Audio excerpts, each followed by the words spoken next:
Have you ever noticed how some people say sorry for taking up space in an elevator, apologize for asking a simple question, or feel guilty for simply existing in a room? Here's the twist that might blow your mind. What if I told you that your constant need to apologize isn't actually about being polite, but about a deep-seated belief that your very existence is somehow wrong? It's like walking through life wearing an invisible sign that says, "I'm sorry for being here." And the most shocking part is that you probably don't even realize you're wearing it. This isn't about manners or being considerate. This is about something much deeper that was wired into your nervous system long before you had words to describe it. When we look at the groundbreaking work of Dr. Gabor Maté, we discover that this compulsive apologizing often stems from early attachment wounds that taught us our needs were burdensome, our emotions were too much, and our presence was conditional. Think about it like this. Imagine you're a plant that learned to apologize for needing sunlight. That's essentially what happens when children receive the message, either directly or indirectly, that their authentic selves are somehow problematic. The child's developing brain doesn't say, "My parents are stressed." Instead, it says, "I am the problem."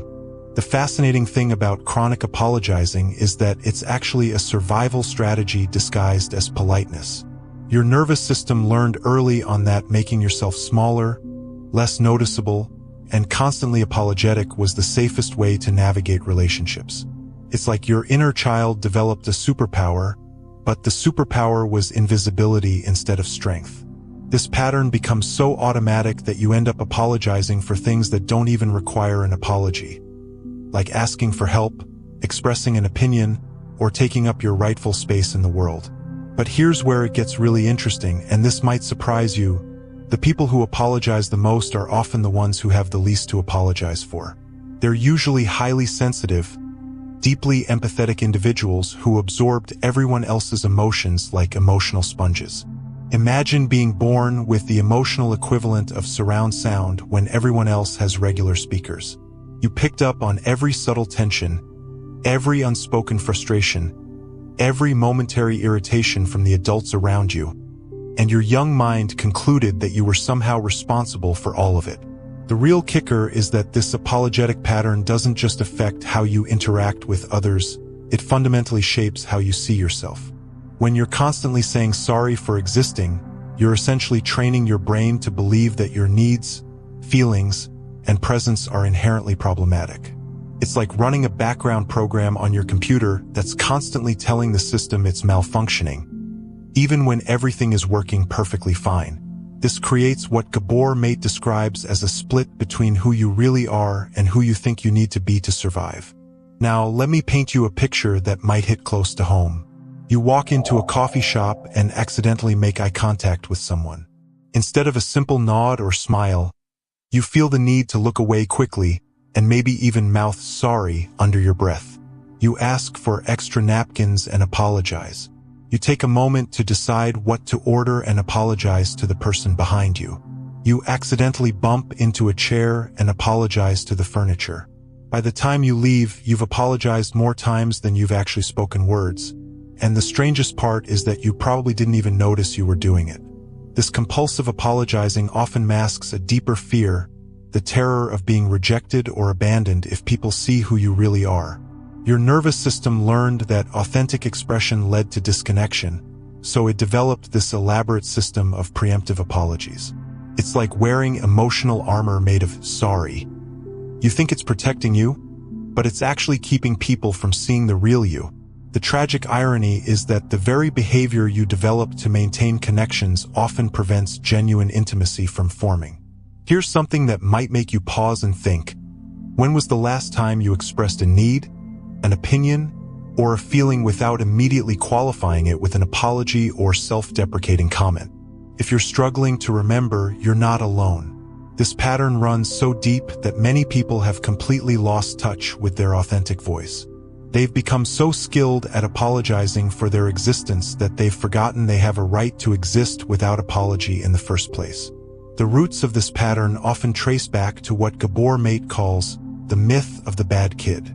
Children who grow up in environments where their emotional needs are consistently misunderstood, minimized, or seen as inconvenient, develop the belief that their inner world is somehow defective.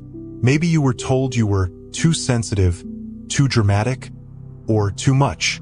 Perhaps you learned that love came with conditions. Be quiet, be good, don't be a burden. Your developing brain, in its wisdom, figured out that the safest strategy was to apologize for the parts of you that seemed to create problems. But here's the part that might shock you. This apologetic stance often attracts the very treatment you're trying to avoid. When you constantly signal that your needs don't matter, that your feelings are invalid, and that your presence is somehow problematic, you're actually training people to treat you accordingly. It's like putting out a sign that says, "Please walk all over me," and then wondering why people keep wiping their feet on you. The universe has a strange way of mirroring back the energy we put out, and chronic apologizing sends a very clear message about how you believe you should be treated. The really mind-bending part is that many chronic apologizers are actually incredibly capable, intelligent, and valuable people who contribute significantly to the world around them. Yet they move through life as if they're constantly on trial, presenting evidence for why they deserve to take up space. Imagine if trees apologized for producing oxygen, if flowers said sorry for being beautiful, or if the sun felt guilty for providing warmth. It sounds absurd, but this is essentially what happens when we apologize for our fundamental existence. What's particularly heartbreaking is watching people apologize for their own healing journey. They'll say things like, "Sorry for being so emotional lately," or "I apologize for needing so much support." It's as if they've been convinced that even their path to wellness is an inconvenience to others. This is like apologizing to a doctor for having symptoms that need treatment. It completely misses the point of why you're there in the first place. Now, let me ask you something, and I want you to really sit with this question. When you apologize for existing, who exactly are you apologizing to? Is it the people around you, or is it some internalized voice that learned a long time ago that you were somehow too much? Take a moment to really consider this, because the answer reveals everything about where this pattern originated and why it persists. The truth is, you're often apologizing to ghosts, to old voices, old fears, and old beliefs that no longer serve you, but continue to run your life from the shadows. Halfway through our conversation today, I want to take a moment to thank you for clicking on this video and giving your time and attention to this topic. The fact that you're here, listening to this, probably means you recognize something in yourself that resonates with what we're discussing. Your willingness to look at these patterns takes courage, and I want you to know that simply being aware of these dynamics is the first step toward transformation. The journey from compulsive apologizing to authentic self-expression isn't about becoming rude or inconsiderate. It's about learning to distinguish between genuine accountability and reflexive self-diminishment. Think of it like learning the difference between saying, "Excuse me," when you actually need to get past someone versus saying, "Sorry for existing" every time you breathe. One serves a practical purpose in social interaction, while the other perpetuates a harmful belief about your worth. Here's something that might surprise you about the healing process.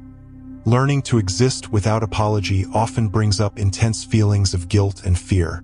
Your nervous system, which has been operating on the premise that small equals safe, will initially interpret authentic self-expression as dangerous. It's like taking off weighted clothing you've worn your entire life. Suddenly you feel exposed and vulnerable, even though you're actually becoming more free. This discomfort is not a sign that you're doing something wrong. It's evidence that you're challenging an old system that no longer serves you. The transformation begins with something beautifully simple yet profoundly challenging: noticing. Start paying attention to how often you apologize in a day, and more importantly, what you're actually apologizing for. Are you saying sorry for having needs, for taking up space, for having feelings, for existing? Awareness itself begins to break the spell because consciousness and unconscious patterns cannot coexist in the same space. But here's where it gets tricky, and I want to be really honest with you about this. People around you might not initially celebrate your journey toward unapologetic authenticity. The same people who may have unconsciously benefited from your self-diminishing behavior might feel uncomfortable when you start showing up differently. This doesn't mean you should go back to hiding. It means you're finally threatening a system that was never designed for your well-being in the first place. One of the most powerful things you can do is start practicing what I call apologetic inventory.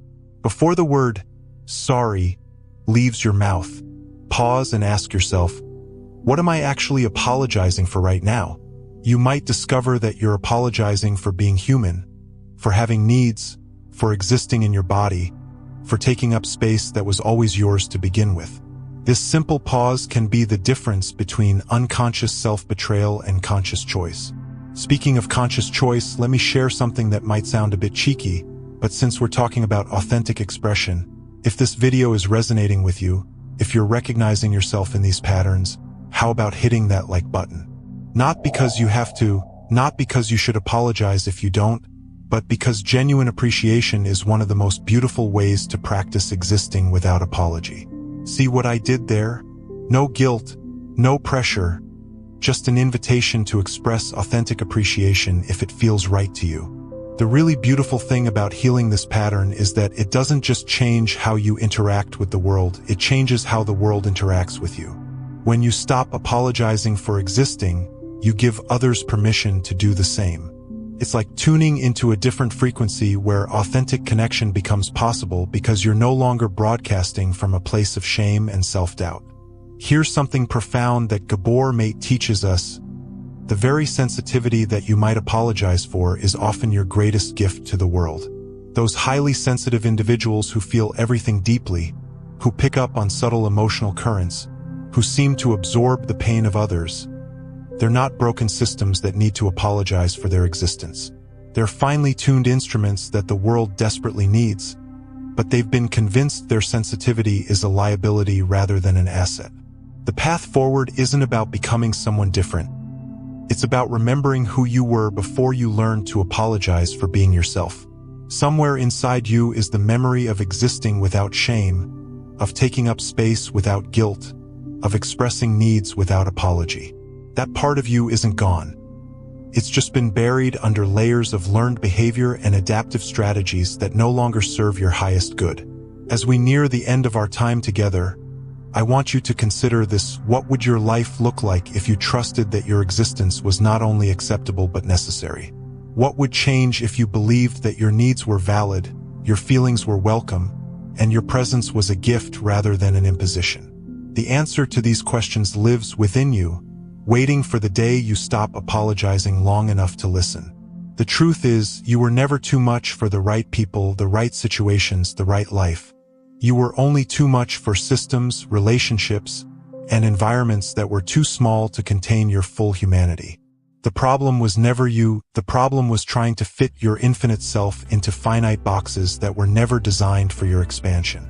So here we are, at the end of this exploration, and I hope you're sitting with the understanding that your existence needs no apology. You are here because the universe decided it needed exactly who you are, exactly as you are, in exactly this moment. The question isn't whether you deserve to be here. You already passed that test simply by being born. The only question now is whether you'll finally give yourself permission to exist fully, authentically, and without the constant soundtrack of sorry playing in the background.